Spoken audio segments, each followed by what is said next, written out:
We're at the very, very early stage of the intelligence Big Bang. Being a multi-planet species greatly increases the probable lifespan of civilization or consciousness and intelligence, both biological and digital. I think we're quite close to digital superintelligence. If it doesn't happen this year, next year for sure.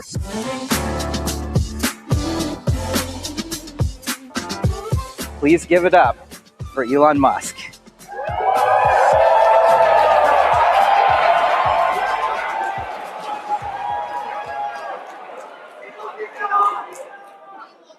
Elon, welcome to AI Startup School. We're just really, really blessed to have your presence here today. Thanks for having me. So, from SpaceX, Tesla, Neuralink, XAI, and more, was there ever a moment in your life before all this where you felt, I have to build something great? And what flipped that switch for you? Well, I didn't originally think I would build something great. I wanted to try to build something useful, but I didn't think I would build anything particularly great. If you said probabilistically, it seemed unlikely, but I wanted to at least try. So you're talking to a room full of people who are all technical engineers, often some of the most eminent AI researchers coming up in the game. Okay. I think we should. I like the term engineer better than researcher. I mean, I suppose if there's some fundamental algorithmic breakthrough, it's a research, but otherwise it's engineering. Maybe let's start way back. I mean, when you were, this is a room full of 18 to 25-year-olds. It skews younger because the founder set is younger and younger. Can you put yourself back into their shoes when, you were 18, 19, learning to code, even coming up with a first idea for Zip2? What was that like for you? Yeah, back in 95, I was faced with a choice of either do grad studies, PhD at Stanford, in material science, actually working on ultracapacitors for potential use in electric vehicles, essentially trying to solve the range problem for electric vehicles, or try to do something in this thing that most people had never heard of called the internet. And I talked to my professor, who was Bill Nix, in the material science department, and said, can I defer for a quarter because this will probably fail, and then I'll need to come back to college. And then he said, this is probably the last conversation we'll have. And he was right. But I thought things would most likely fail, not that they would most likely succeed. And then in 95, I wrote basically, I think the first or close to the first maps, directions, internet, white pages and yellow pages on the internet. I just wrote that personally, and I didn't even use a web server. I just read the port directly because I couldn't afford, and I couldn't afford a T1. The original office was on Sherman Avenue in Palo Alto. There was an ISP on the floor below, so I drilled a hole through the floor and just ran a LAN cable directly to the ISP. My brother joined me and another co-founder, Greg Curry, who passed away, and we at the time we couldn't even afford a place to stay, so we just the office was $500 a month, so we just slept in the office and then showered at the YMCA on Page Mill and El Camino. I guess we ended up doing a little bit of a useful company, Zip2 in the beginning.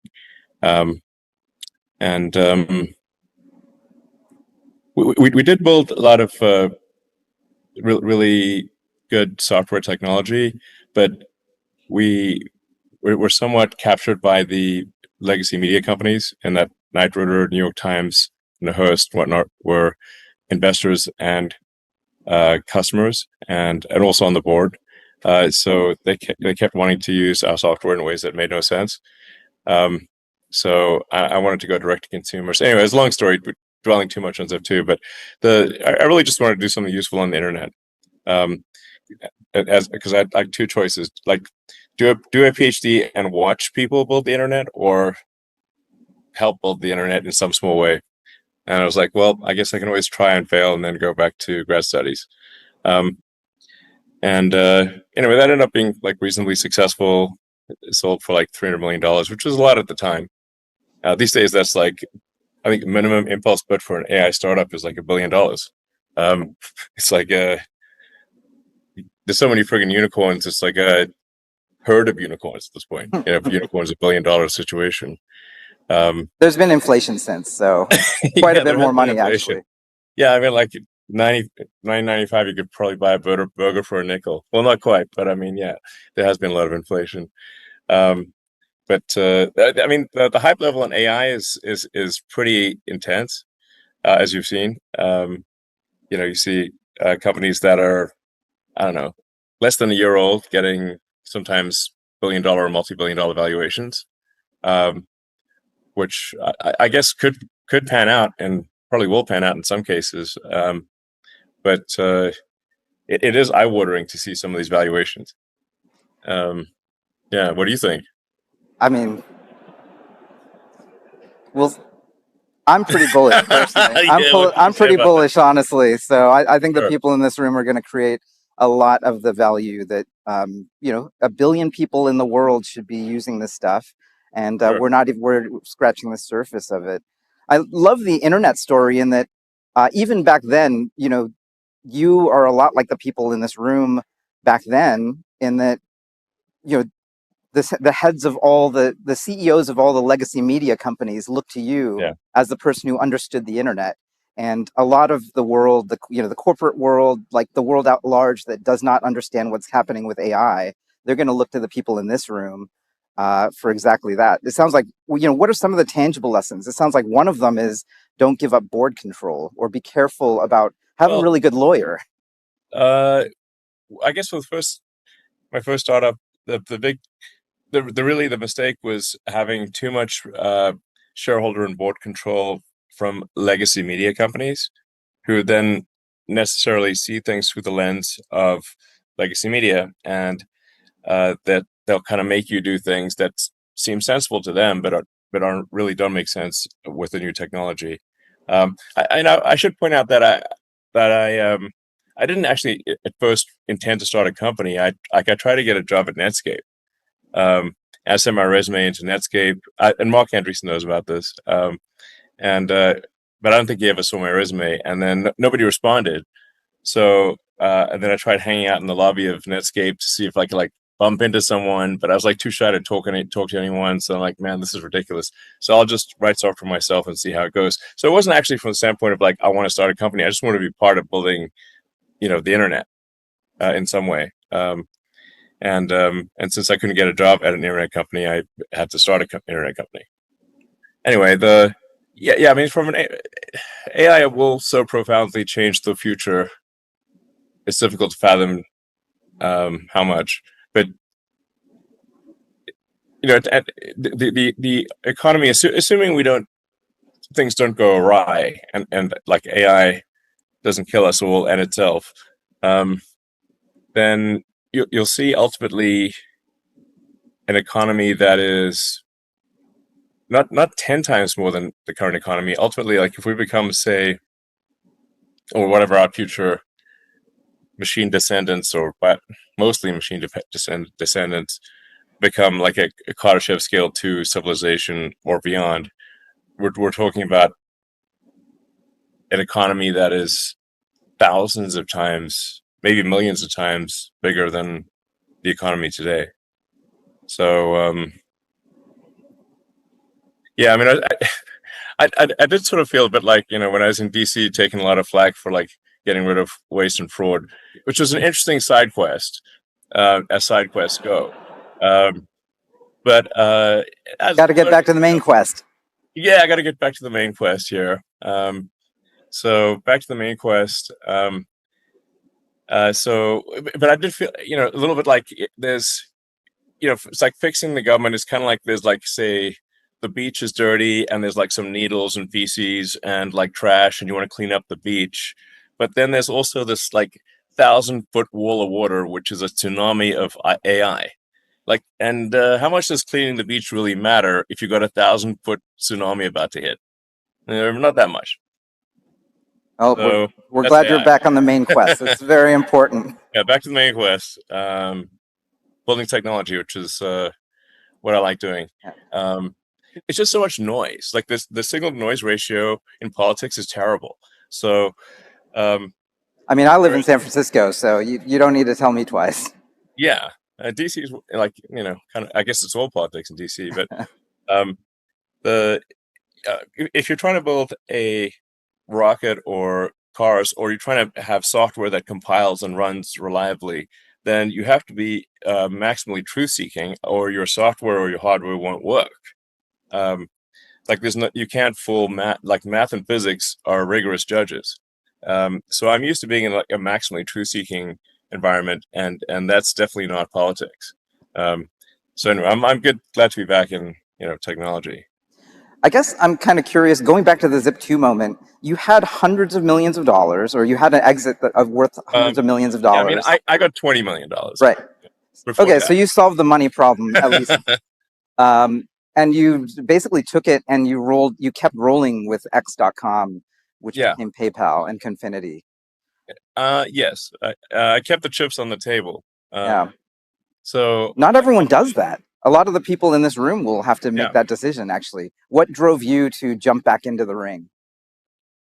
Well, I think I felt for with Zip2, we built like incredible technology, but it never really got used. Um, I think at least from my perspective, we had better technology than say Yahoo or anyone else, but it was constrained by our customers.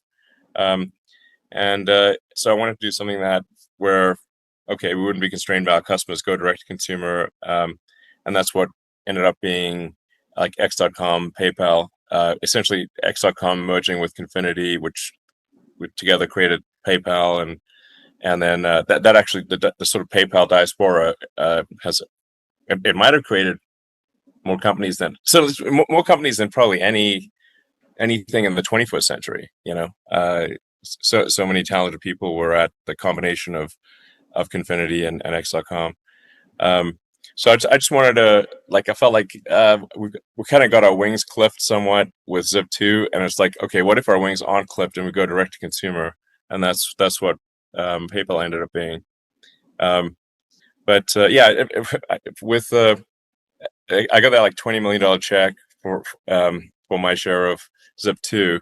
At the time, I was living in a house with four housemates, um, and had like I don't know 10 grand in the bank, and then the this check arrives in the mail of all places, and it's in the mail, then my bank balance went from 10,000 to 20 million and 10,000. You're like, well, okay, still have to pay taxes on that and all, but then I ended up putting almost all of that into X.com, and as you said, like just kind of keeping almost all the chips on the table. Um, and Yeah, and then after PayPal, I was like, well, I was kind of curious as to why we had not sent anyone to Mars. And I went on the NASA website to find out when we're sending people to Mars, and there was no date. I thought maybe it was just hard to find on the website, but in fact, there was no real plan to send people to Mars. So then, this is such a long story, so I don't want to take up too much time here. But I the think we're all listening with rapt attention. so I was on the Long Island Expressway with my friend Deo Resi. We were like housemates in college, and Dale was asking me what we're gonna do. What am I gonna do after PayPal? And I was like, it's like I don't know. I guess maybe I'd like to do something philanthropic in space because I didn't think I could actually do anything commercial in space because that seemed like the purview of nations.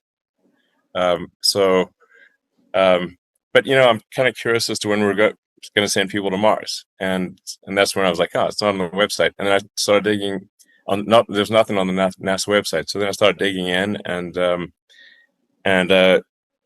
I'm definitely summarizing a lot here, but um, I my first idea was to do a philanthropic mission to Mars called Life to Mars, where it would send a small greenhouse with seeds and dehydrated nutrient gel, land that on Mars and grow, hydrate the gel, and then you'd have this great sort of money shot of green plants on a red background.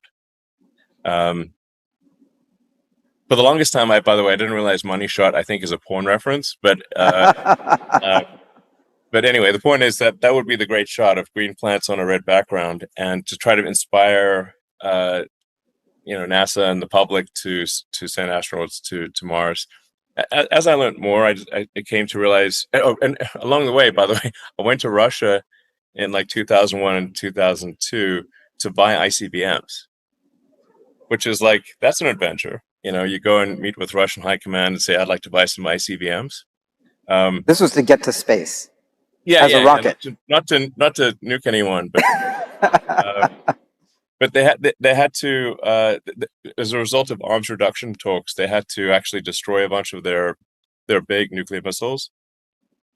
So I was like, well, how about if we take two of those, minus the nuke, add an additional upper stage for Mars. But it was kind of trippy, being in Moscow in 2001, negotiating with like the Russian military to buy ICBMs. Like that's crazy. um, and But they kept also like raising the price on me, so like literally it's kind of like the opposite of what a negotiation should do. So I was like, man, these things are getting really expensive. And then I came to realize that actually the problem was not that there was insufficient will to go to Mars, but there was no way to do so without breaking the budget, even breaking the NASA budget.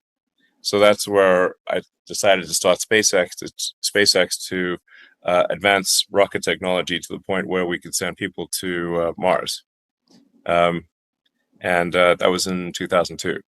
So that wasn't, you didn't start out wanting to start a business. You wanted to start just something that was interesting to you that you thought humanity needed. And then as you sort of, like a Yeah, cat pulling on, a string, it just sort of the ball sort of unravels. And it turns out this yeah. could be a very profitable business. I mean, it is now, but um, there there have been no prior example of really a rocket startup succeeding. There have been various attempts to do commercial rocket companies, and they'd all failed. So again, with SpaceX, starting SpaceX was really from the standpoint of like I think there's like a less than 10% chance of being successful, maybe 1%. I don't know. But if a startup doesn't do something to advance rocket technology, it's definitely not coming from the big defense contractors, because they just impedance match to the government, and the government just wants to do very conventional things. So it's either coming from a startup or it's not happening at all. So like a small chance of success is better than no chance of success. And so that yeah, so SpaceX, uh, I started that in mid 2002, expecting to fail. Like I said, probably 90% chance of failing. And even like when recruiting people, I didn't like try to make out that it would. I said we're probably going to die, but small chance we might not die. And but this is the only way to get people to Mars and advance the state of the art. And then I ended up being chief engineer of the rocket, not because I wanted to, but because I couldn't hire anyone who was good. So like none of the good sort of chief engineers would join, because they're like, this is too risky, you're going to die. And so then I ended up being chief engineer of the rocket. And the first three flights did fail, so it's a bit of a learning exercise there. And fourth one fortunately worked, but if the fourth one hadn't worked, I had no money left, and that would have been curtains. So it was a pretty close thing. If the fourth launch of Falcon not work, it would have been just curtains, and we would have just joined the graveyard of prior rocket startups. So like my estimate of success was not far off. We made it by the skin of our teeth. And Tesla was happening sort of simultaneously. Like 2008 was a rough year, because at mid 2008, or called summer 2008, the third launch of SpaceX had failed, a third failure in a row. The Tesla financing round had failed, and so Tesla was going bankrupt fast. It was just it's like, man, this is grim. This is going to be a tale of warning of an exercise in hubris. Probably Um, throughout that period, a lot of people were saying, you know, Elon is a software guy. Why oh is he yeah, no, working on hardware? Why would, yeah, why so would he choose to work on this, right? 100%. So you can look at the like the because it's still the press of that time is still online. You can just search it, and they kept calling me internet guy. Um, so like internet guy, aka fool, is attempting to build a rocket company. Um, so you know, that we got ridiculed quite a lot. And it does sound pretty absurd. Like internet guy starts rocket company doesn't sound like a recipe for success, frankly. So I didn't hold it against them. I was like, yeah, admittedly, it does sound improbable, and I agree that it's improbable. But fortunately, the fourth launch worked, and NASA awarded us a contract to resupply the space station. And I think that was like maybe I don't know December 22nd, or it was like right before Christmas. Because even the fourth launch working wasn't enough to succeed. NASA also needed a big contract to keep us alive. Um, so I got that call from like the NASA team, and I literally they said we're awarding you one of the contracts to resupply the space station. And I like literally blurted out, "I love you guys," which is not normally what they hear, because it's usually pretty you know sober. But I was like, man, this is a company saver.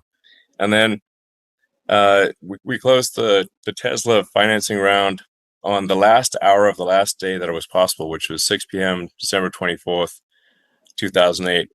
We would have bounced payroll 2 days after Christmas if that round hadn't closed. So that was a Incredible. nerve-wracking end of 2008, that's for sure. I guess Um, from your PayPal and Zip2 experience, jumping into these hardcore hardware startups, it feels like one of the through lines was being able to find and eventually attract the smartest possible people in those particular fields. You know, yeah, what would, I mean, the people in this room, like most of the people here, I don't think have even managed a single person yet. They're just starting their careers. What would you tell to, the Elon who's never had to do that yet? I generally think to try to be as useful as possible. It may sound trite, but it's so hard to be useful, especially to be useful to a lot of people. Uh, where you say the area under the curve of total utility is like how useful have you been to your fellow human beings times how many people.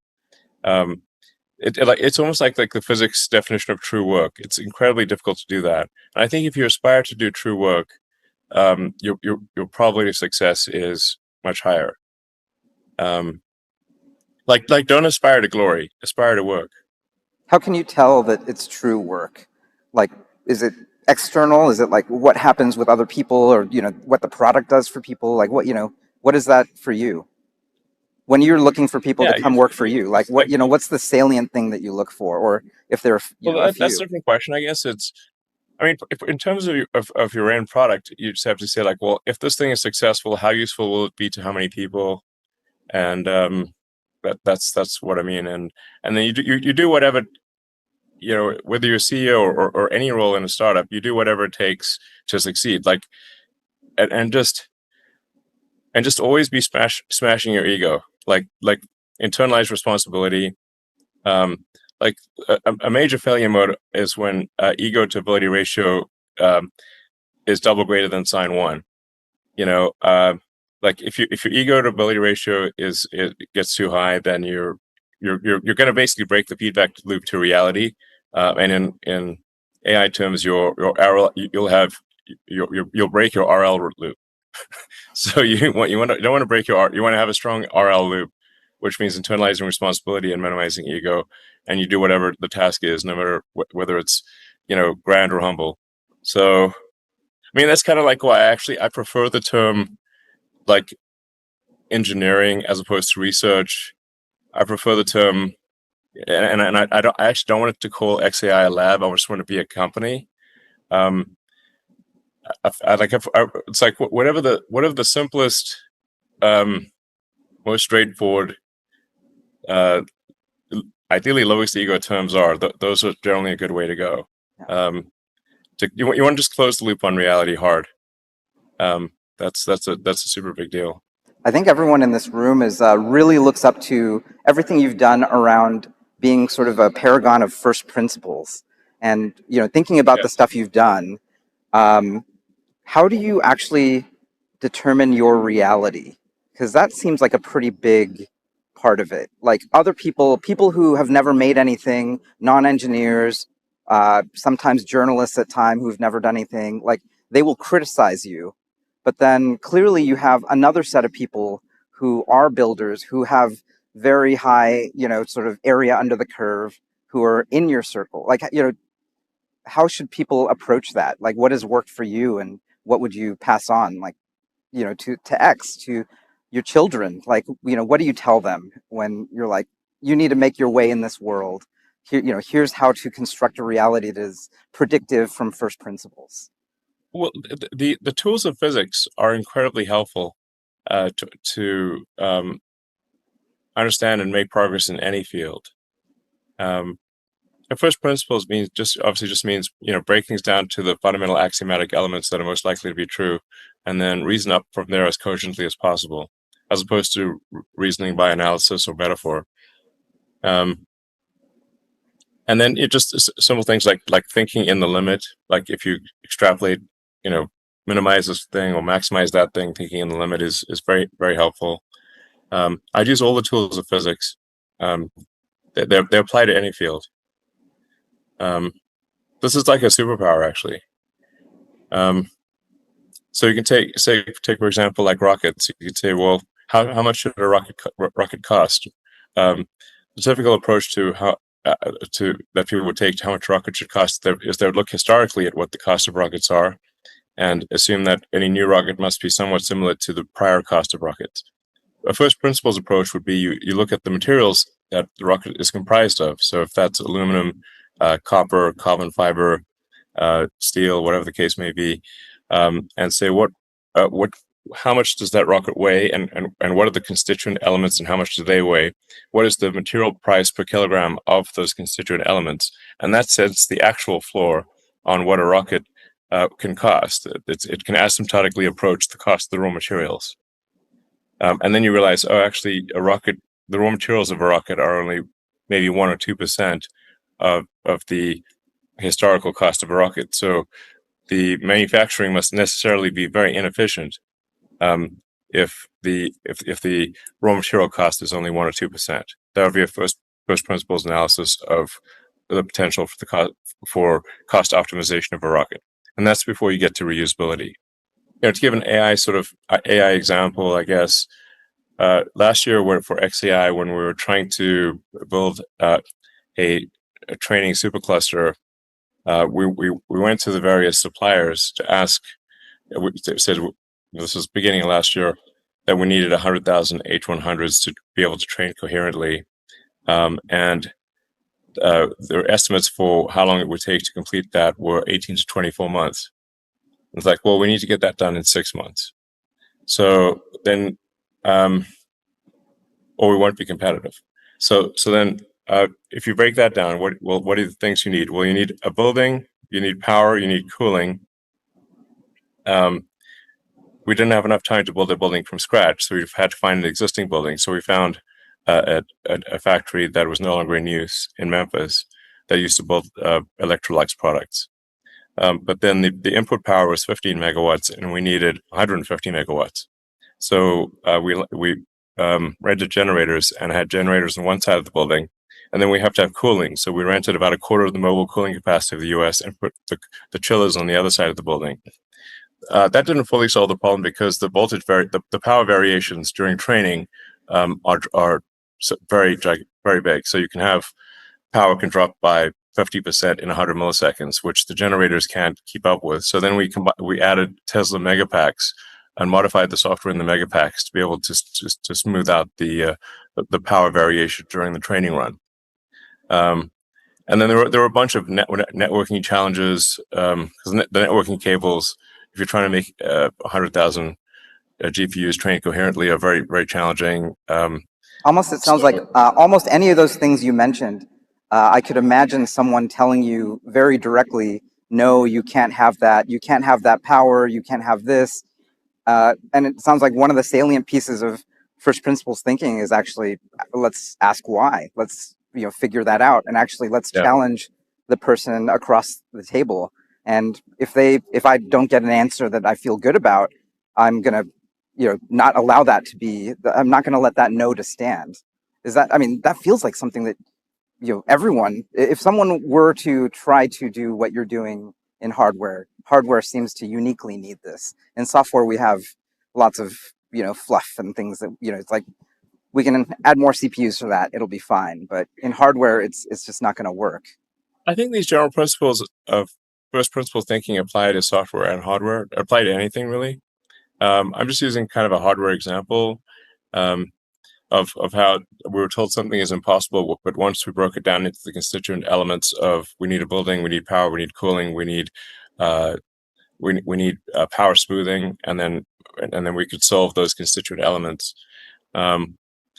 But it was, and then we just ran the networking operation to do all the cabling, everything, in 4 shifts, 24/7, and I was like sleeping in the data center and also doing cabling myself. Um, and there were a lot of other issues to solve. You know, nobody had done a training run with 100,000 H100s training coherently last year. I mean, maybe it's been done this year. I don't know, but and then we ended up doubling that to 200,000, and so now we've got 150,000 H100s, 50K H200s, and 30K GB200s in the Memphis training center, and we're about to bring 110,000 GB200s online at a second data center, also in the Memphis area.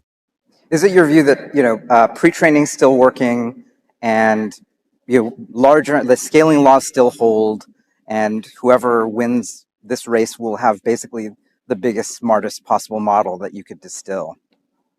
Well, there's other various elements that decide competitiveness for large AI.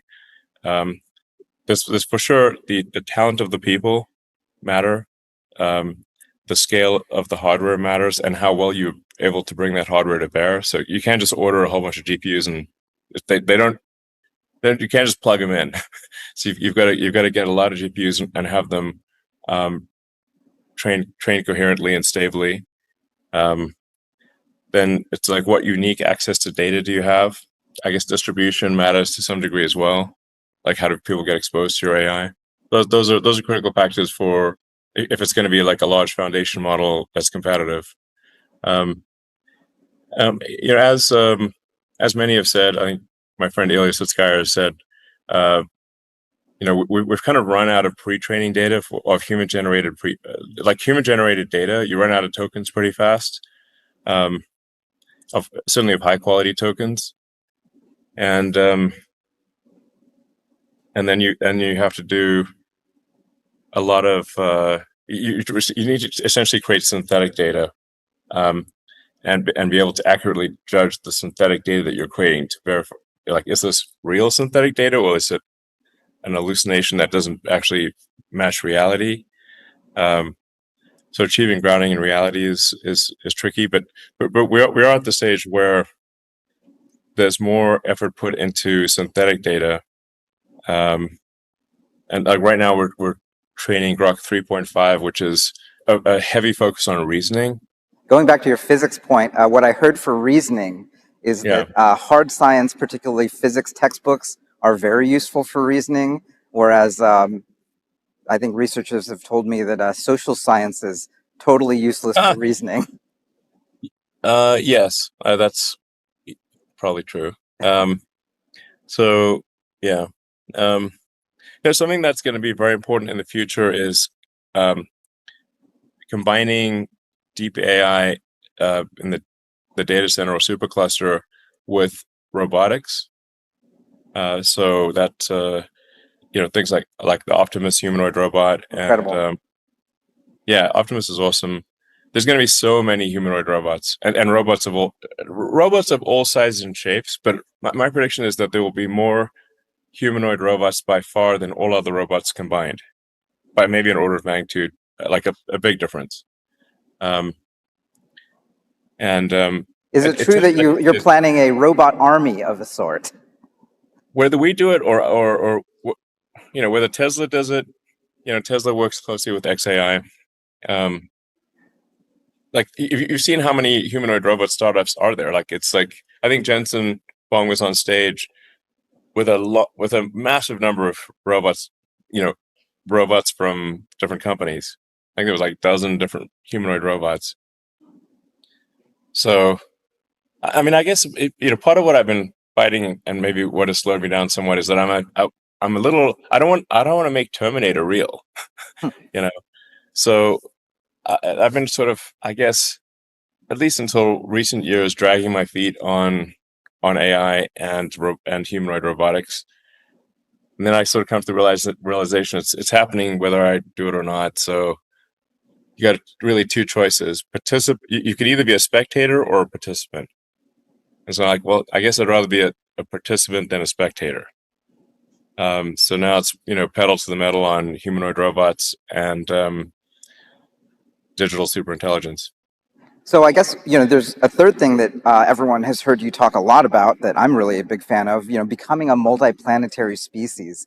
Where does this fit? This is all not just a 10 or 20 year thing, maybe a 100 year thing. Like it's a many generations for humanity kind of thing. You know, how do you think about it? There's AI, obviously. There's embodied robotics, and then there's being a multiplanetary species. Does everything sort of feed into that last point, or what are you driven by right now for the next 10, 20, and 100 years? Geez, 100 years, man. I hope civilization's around in 100 years. If it is around, it's going to look very different from civilization today. Um, I mean, I'd predict that there's going to be at least 5 times as many humanoid robots as there are humans, maybe 10 times. Um, and one way to look at the progress of civilization is percentage completion Kardashev. So if you're Kardashev scale one, um, you've harnessed all the energy of a planet.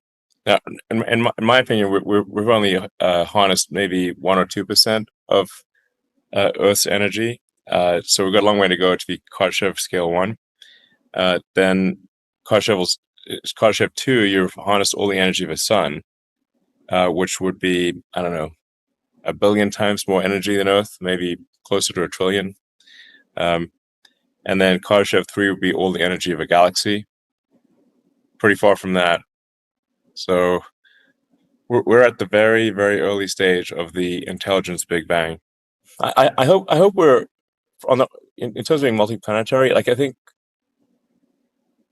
we'll have enough mass transferred to Mars within like roughly 30 years to make Mars self-sustaining, such that Mars can continue to grow and prosper even if the resupply ships from Earth stop coming. And that greatly increases the probable lifespan of civilization or consciousness or intelligence, both biological and digital. So that's why I think it's important to become a multi-planet species. And I'm somewhat troubled by the Fermi paradox. Like, why have we not seen any aliens? And it could be because intelligence is incredibly rare, and maybe we're the only ones in this galaxy. In which case, the intelligence of consciousness is this like tiny candle in a vast darkness, and we should do everything possible to ensure the tiny candle does not go out. And being a multi-planet species, or making consciousness multiplanetary, uh, greatly improves the probable lifespan of civilization. And it's the next step before going to other star systems. Once you at least have 2 planets, then you've got a forcing function for the improvement of space travel, and that ultimately is what will lead to consciousness expanding to the stars. It could be that the Fermi paradox dictates once you get to some level of technology, you destroy yourself. How do we Yeah, stay ourselves? How do we actually, what would you prescribe to, I mean, a room full of engineers? Like, what can we do to prevent that from happening? yeah. How do we avoid the great filters? One of the great filters would obviously be global thermonuclear war. Uh, so we should try to avoid that. Um, I guess building benign AI. robots that AI that loves humanity, and um, robots that are helpful. Um, something that I think is extremely important in building AI is a very rigorous adherence to truth, even if that truth is politically incorrect. My intuition for what could make AI very dangerous is if you force AI to believe things that are not true. How do you think about, there's sort of this argument for open for safety versus closed for competitive edge. I mean, I think the great thing is you have a competitive model. Many other people also have competitive models. And in that sense, we're sort of off of maybe the worst timeline that I'd be worried about is, there's fast takeoff and it's only in one person's hands. That might, sort of collapse a lot of things. Whereas now we have choice, which is great. How do you think about Yeah, this? I do think there will be several deep intelligences, maybe at least five, um, maybe as much as 10. Um, I'm not sure that there's going to be hundreds, but it's probably close to, like, maybe there'll be like 10 or something like that, of which maybe four will be in the US. Um, so I don't think it's going to be any one AI that has a runaway capability. Um,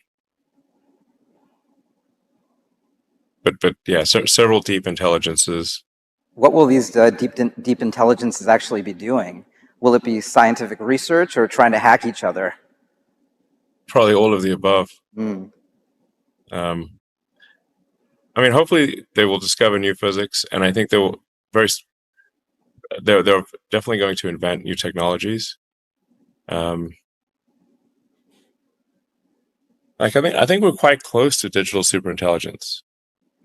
It may happen this year, and if it doesn't happen this year, next year for sure. A digital superintelligence defined as smarter than any human at anything.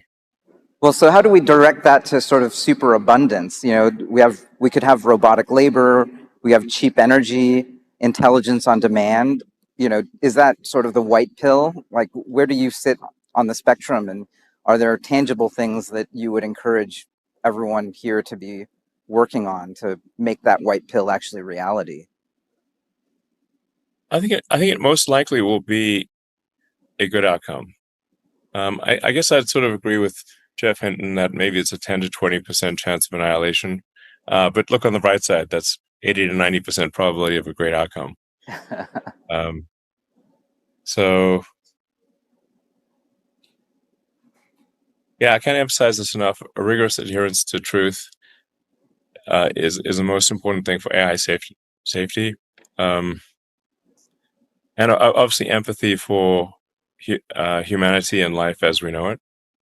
We haven't talked about Neuralink at all yet, but I'm curious, you're working on closing the input and output gap between humans and Yeah. machines. How critical is that to AGI, ASI, and once that link is made, can we not only read but also write? The Neuralink is not necessary to solve digital superintelligence. That'll happen before Neuralink is at scale. But what Neuralink can effectively do is solve the input-output bandwidth constraints. Especially our output bandwidth is very low. The sustained output of a human over the course of a day is less than 1 bit per second.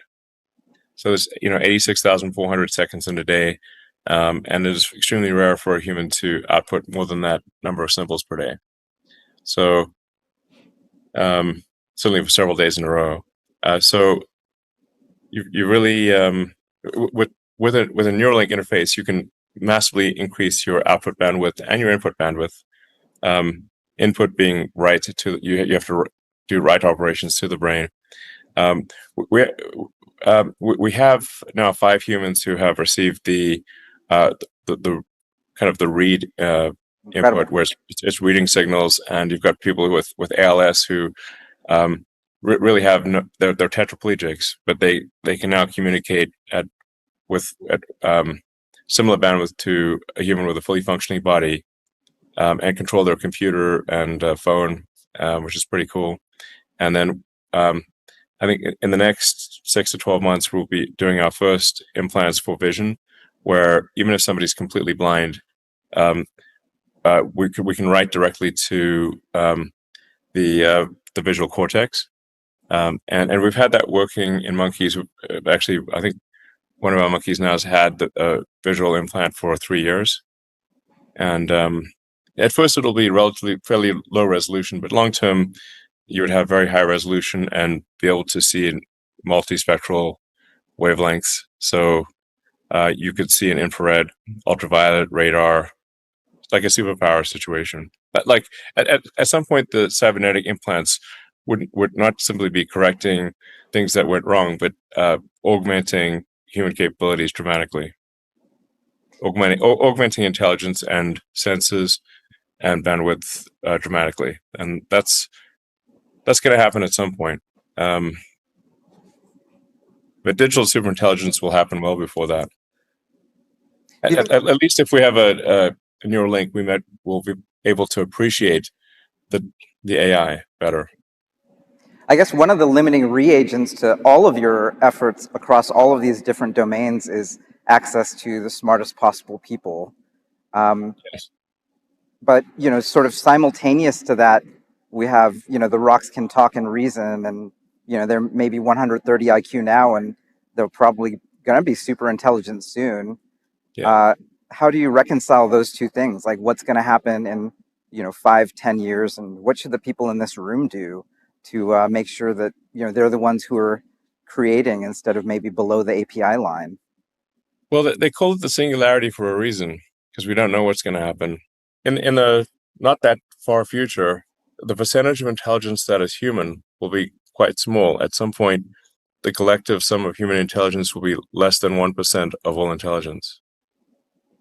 And if things get to Kardashev level 2, we're talking about human intelligence, even assuming a significant increase in human population and intelligence augmentation, like massive intelligence augmentation, where like everyone has an IQ of 1,000 type of thing.